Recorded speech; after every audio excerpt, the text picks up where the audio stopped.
सोनं आणि चांदीच्या दरात पुन्हा घसरण. सोन्याचा दर 1200 तर चांदी 3000 रुपयांनी घसरली. खरेदीदारांना दिलासा.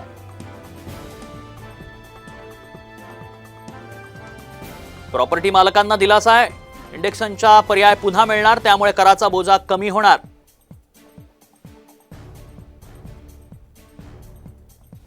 येत्या 9 ऑगस्टला शिवनेरीवर शिवाजी महाराजांचा आशीर्वाद घेऊन राज्यात शिवस्वराज्य यात्रा सुरू करणार. शरद पवारांच्या राष्ट्रवादीचे प्रदेशाध्यक्ष जयंत पाटलांची माहिती.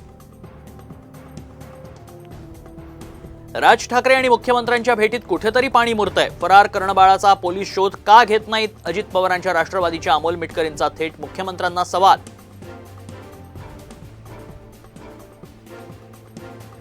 त्यांनी राजकारण करत राहावं, आम्ही केवळ विकास करू. विरोधकांच्या टीकेला उपमुख्यमंत्री अजित पवारांचं ट्विटरद्वारे प्रत्युत्तर.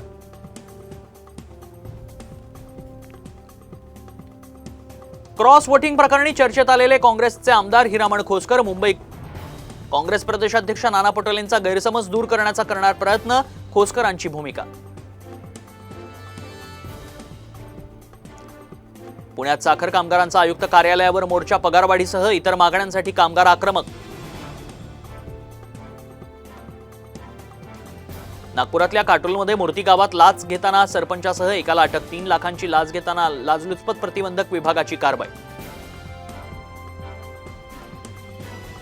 नाशकात बनावट दिव्यांग प्रमाणपत्र धारक कर्मचाऱ्यांवर होणार कडक कारवाई. जिल्हा परिषद प्रशासनानं बोलावली बैठक. कर्मचाऱ्यांचे धाबे दणाणले. सांगलीत महाविद्यालयातल्या युवतीवर तिच्याच पतीचा चाकू हल्ला. हल्ल्यात युवती जखमी. हल्ल्यानंतर पती फरार. 6 महिन्यांपूर्वी प्रेमविवाह, मात्र दोघांमध्ये वाद.